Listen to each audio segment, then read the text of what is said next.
burning down pretty good now.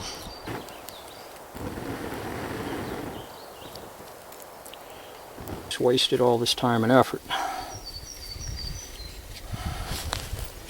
Let's give this another shot.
Hello, welcome back to another episode from Pale Horse Survival and Tactical. I'm Bill, glad you could join me. Today we're working on tail lights on my 1998 Jeep Grand Cherokee Limited, and I've got help this time around. Stay tuned. Okay, welcome back. I have quite a project going here, and this has been keeping me out of the high country and bushcrafting. It was a good deal that fell into my lap, and it was also a project. It's turned into a pretty big project, so I figured I'd go ahead and shoot a few DIY videos to hopefully help others who may own these type of vehicles and have run into similar issues. So currently what I'm doing, I've removed the headliner. I'm redoing the headliner, and I've got that over here. And I'm shooting an episode currently in the middle of that on how to do a headliner. So stay tuned for that one. This episode's going to be about a taillight issue. Now, I bought this, it's a 1998 Jeep Grand Cherokee Limited. It's actually in pretty good shape. It has a few issues that I'm dealing with, the headliner being one. The taillights were not working, and the guy who had it became very frustrated, and he gave me a really good deal on it. A deal that I couldn't refuse, so I picked it up. Went through the wiring, and I could not find the issue. The rear, I had running lights, turn signals, everything else worked in the back except for the brake lights. And so I decided to backfeed the circuit. What I did is very simple. Pick yourself up some wire. Hook your wire to your positive here, and you can see how clean this rig is. It's amazingly clean. I've installed this. It's actually in really good shape. Passes smog like a champ, and it's got 5.2 liter Magnum V8 in it. Mechanically it's great. It's got a 3-inch lift that was professionally installed. He had that done. 31s, tires are new brakes, 4-wheel disc all the way around, a lot of new parts, but he just became very frustrated. And the other issues I'm dealing with, I need a windshield. I got a windshield guy coming, and the hinge pin on the driver's side was shot, and the door was drooping. He's not mechanically inclined, but he did keep the oil changed. Power window, I'm working on the power window here. That's another issue. And the hinge pin. Put a new hinge pin in, Dorman brand, and with the door drooping, he kept slamming it, which doesn't help it any. And what happens when you keep doing that, it hits the striker, will hit this latch assembly, and it drives it backward and starts tearing the metal. So I installed a aircraft grade aluminum plate here. Move this forward with a screwdriver, loosen these, moved it forward, stabbed the bolts back in, mounted this, and it works perfectly. I mean, absolutely like a dream with that new hinge. Just like new. So that's one issue I can check off the pretty big list. So anyways, so you take a wire,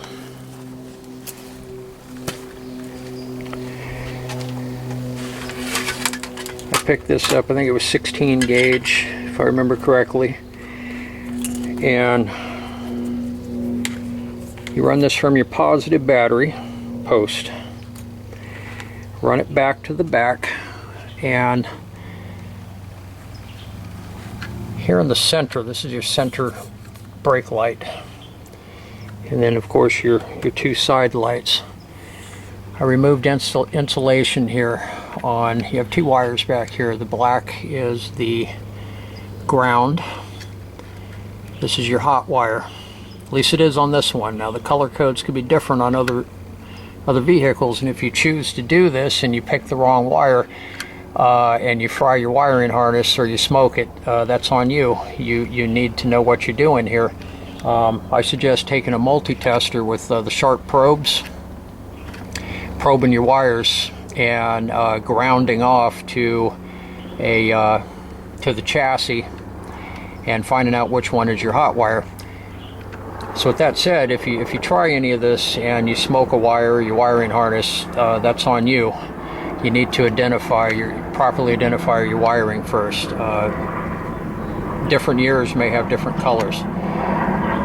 So I exposed the wire here, just pulled back some insulation, and I took the wire from the front, from the hot, this is called back feeding. I back fed the circuit and the entire back end illuminated. Well, I invested probably 6 hours of going through the wiring harness with continuity tester. I can't find the problem. This doesn't fix the original problem, but it is a bypass. So what we're going to do is, we're obviously not going to run it from the battery post directly back here and have the brake lights illuminated. I want these to operate off of the brake light switch, the way it's intended. So we're going to go up to the front, we're going to identify the hot pin on the brake light switch, and then we're going to tap into that with a T-tap. And then there's going to be a little trick that I'm going to add in, because I like modifying things, and as a survivalist, this is going to be a bug out rig, so I'm going to add in a tactical element into this. And then we're going to run that, since the headliner is out, we're going to run that wire up through the attic, and we're going to exit that through one of these rubber boots here. There's already wires coming through, so we're going to run this through one of these up here at the top. We're going to run the wire up to here. We're going to tap in with our hot wire with another T-tap, and at that point it will come on and off the way it was intended with the actuation of the brake pedal switch. So this doesn't locate the original problem, but this is a bypass method that does work. So anyways, I will see you guys up in the front. Stay tuned. Okay, so what we're going to do is we're going to figure out which wire we need to tap into. So first of all, we need a chassis ground.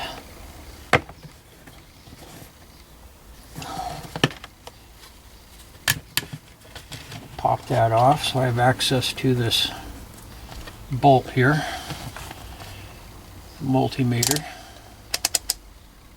I apologize about the angle here. It's the best I could do. It's very tight in here. So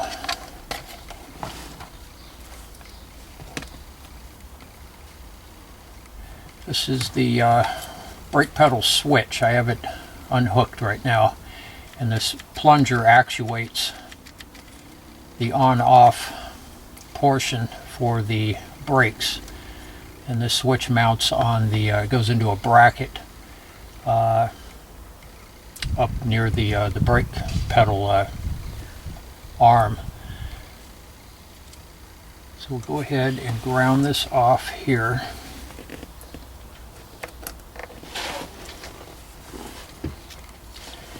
This is very hard to do with one hand.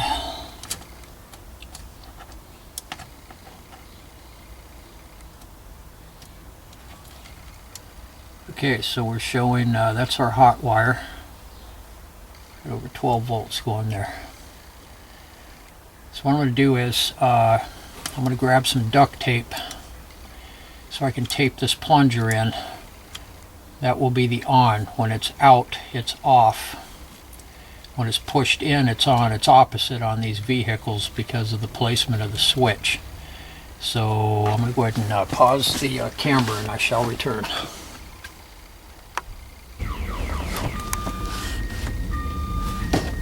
Okay, I just stuck the positive probe down inside the pin here. I'm going to ground it off to the bolt.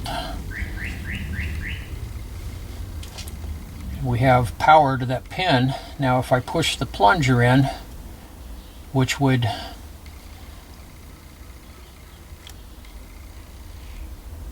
simulate the pedal pushing on it and turning it off. That's when the pedal's released. That's off, on, pushing the pedal away. This switch mounts on this side, the bracket, mounting bracket, so when the pedal is pushed, it opens the switch so the plunger moves outward. So that is on. And then when the pedal's released, it comes back.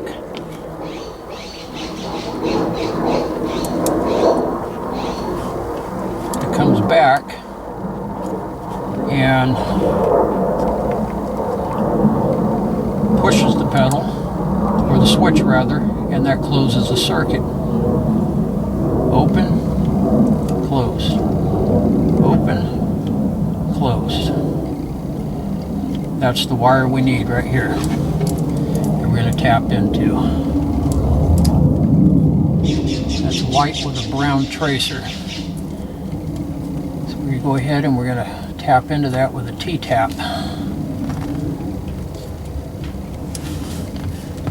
Stay tuned.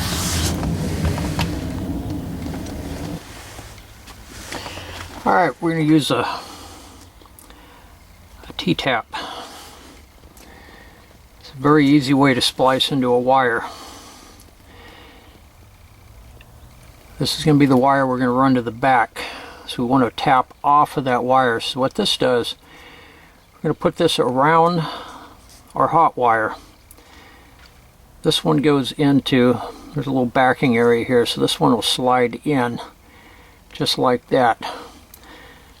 Our hot wire will go completely through here. This is just going to go around, it's going to wrap around our hot wire. Then we take a pair of pliers, be careful everything is positioned, and crimp this down.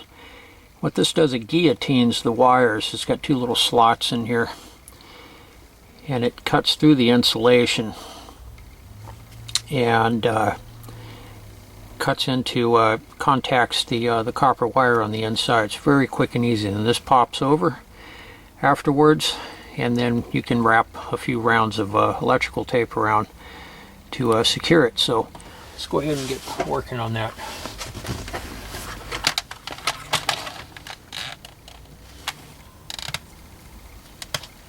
We got our wire here. It's the white with the brown trace. And remember, your vehicle may be different, so if you do this, you need to make sure that you have the right wires. I'd consult a schematic. And of course, your multi-tester will tell you if you have a hot wire or not.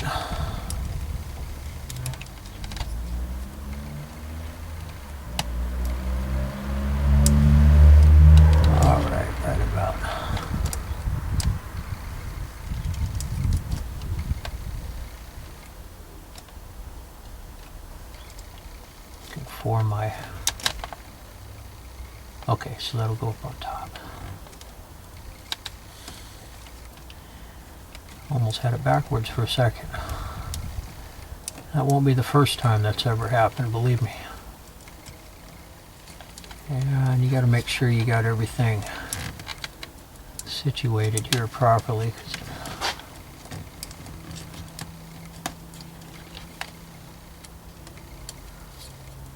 Wires can kind of drift on you if you're not careful. They'll move out of alignment.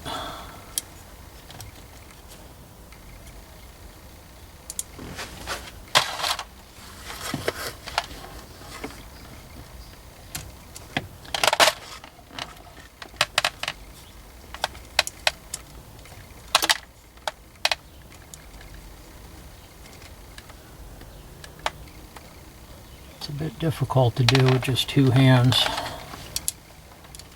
I'm a man who needs about 6 arms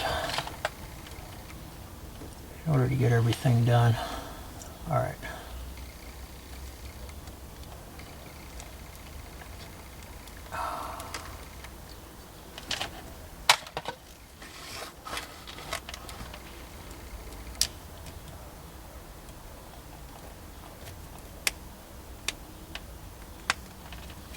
Sure this thing's seated still. There we go.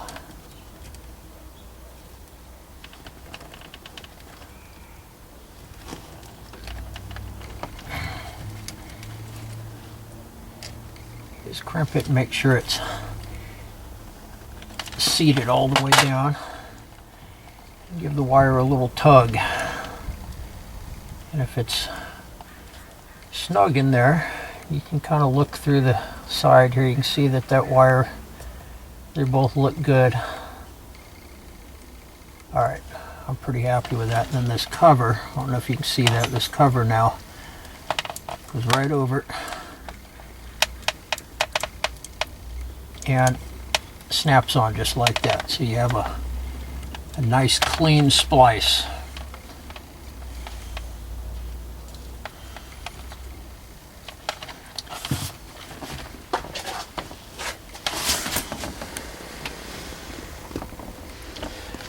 Alright, so I have the switch reinstalled up on the bracket for the brake pedal, and I have the wire going over. Now I took the driver's side kick panel off, and what I'm going to do here is I'm going to install a switch. I usually modify a lot of things, and it's going to be a bug out vehicle. So what I'm going to do is, since I'm running a wire from this, I'm going to go ahead and set that wire. I'm going to run that wire through a switch. So from a tactical standpoint,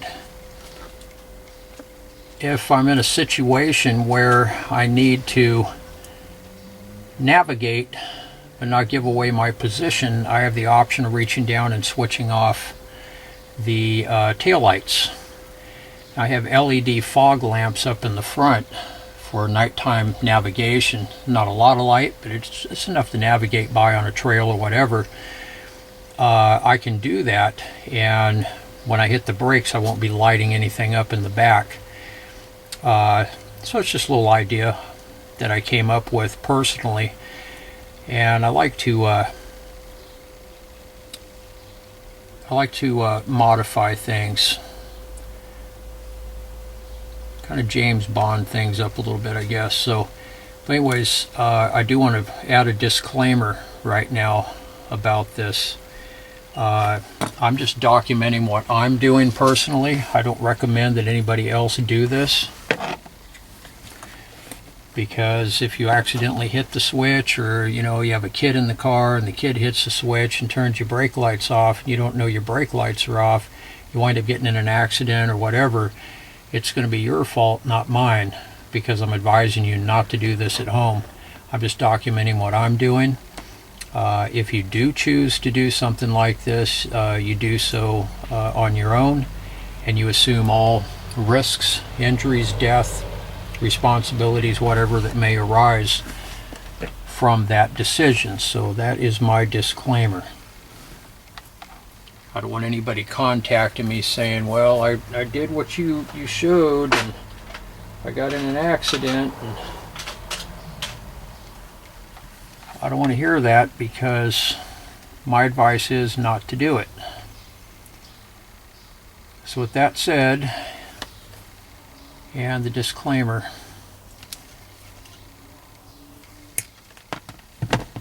out of the way, I'm going to go ahead and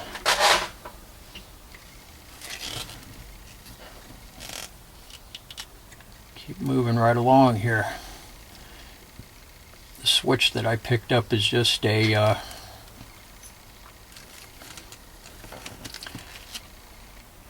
it's just a standard on-off metal switch.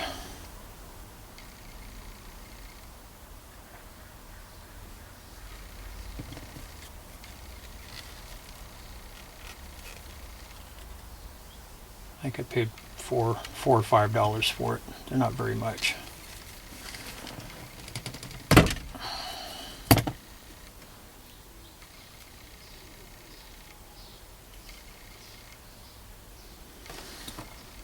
So I'm going to get a drill. I'm going to drill a hole here. Stay tuned.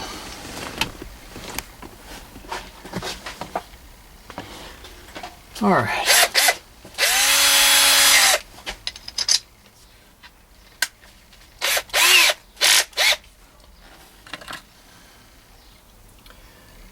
And that is a 20 amp Dorman.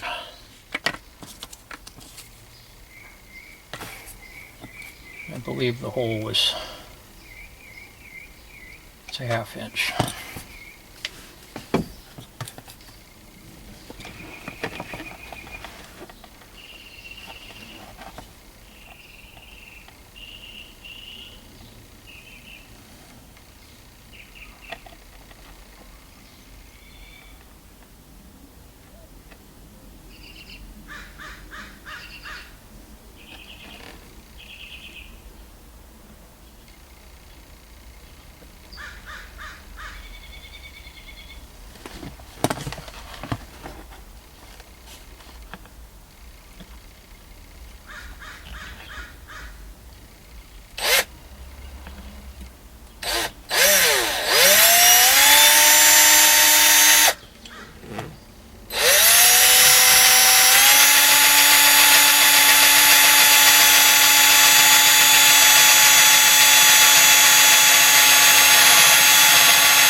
Got that backwards.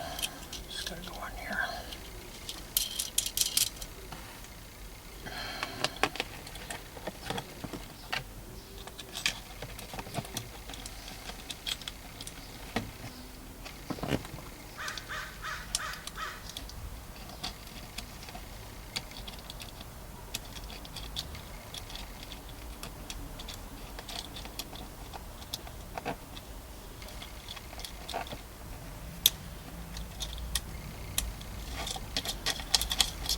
from here, we'll run that wire up through the windshield post, corner post.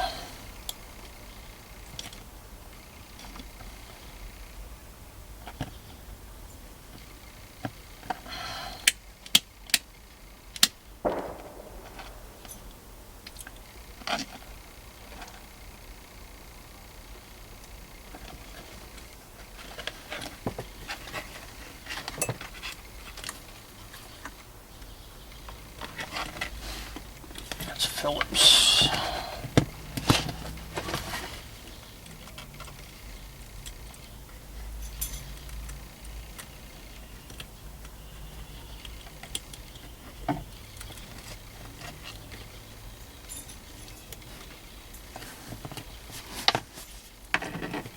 I don't know why they didn't make this kit with a magnetic tip on this. The bits always fall out. It's very aggravating.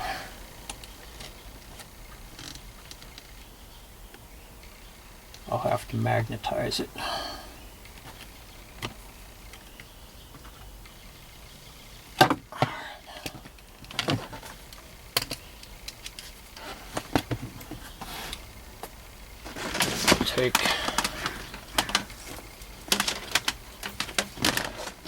I'm actually probably going to run the wire down. So I'll cut the video. I'm going to run the wire down behind the dash so I can tap in, and then we'll route it to the rear. Stay tuned. Alright. That was a little bit of a job. It's running up behind the dash, and it's routed through the corner, the windshield post molding. And we'll go ahead and continue routing that all the way to the back and then tap in. So you can bypass, you know, this is just me documenting this part of it, but this is not a necessity. I could have already been done with this a while ago.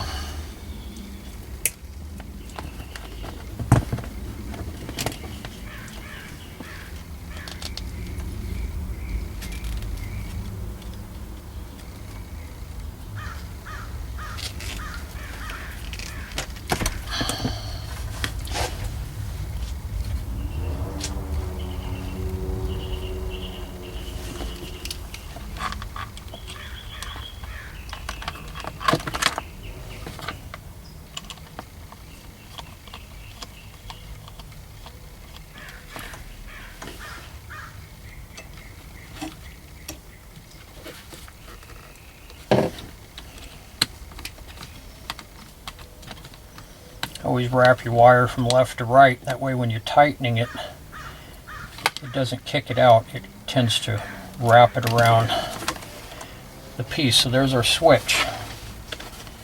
We'll just take all this and stuff it right back inside here.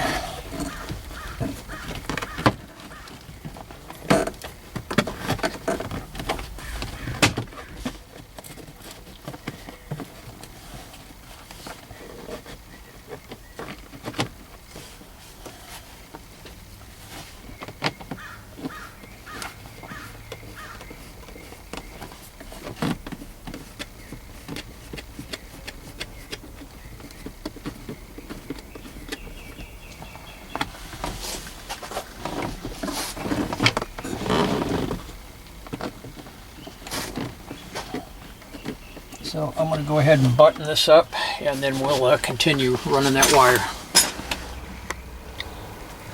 Okay, a little bit of a wrestling match, but finally got it.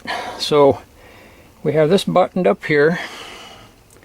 I routed the wire up through the windshield post, and here is our blue wire. I'm running out of light out here, so I've had to kind of rush things up. I ran it inside the attic all the way down, tucked out of the way,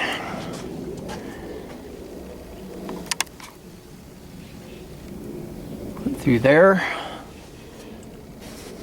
up behind here, and then exited out through this rubber boot here.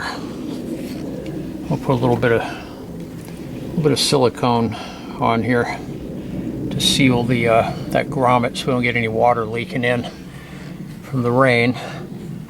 Coming up here, this is where I'm going to T-tap it in at, and then I'll go ahead and secure this off with some zip ties, and then wrap this with some electrical tape, and then we'll go ahead and test it out. So stay tuned. Alright, once this is done, I'm going to call it a day. I've been working on this thing all day, so it's going to be a while before I get back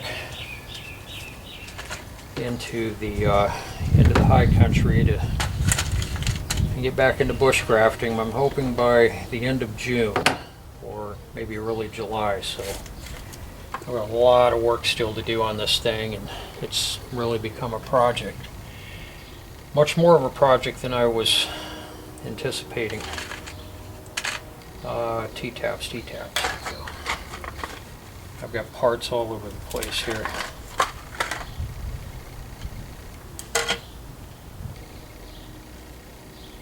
Okay, so we're going to run it in this way.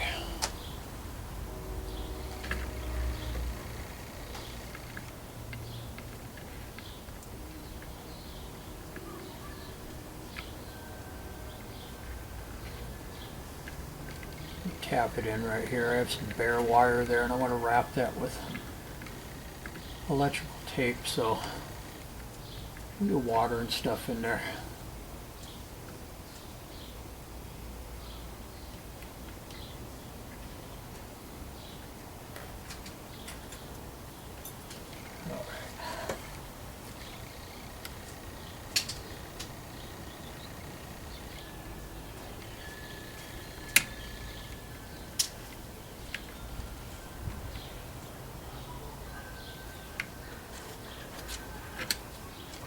Wires coming out.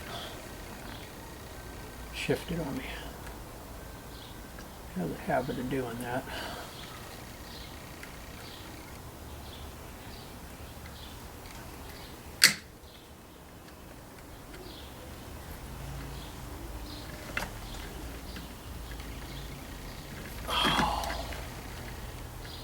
Bingo.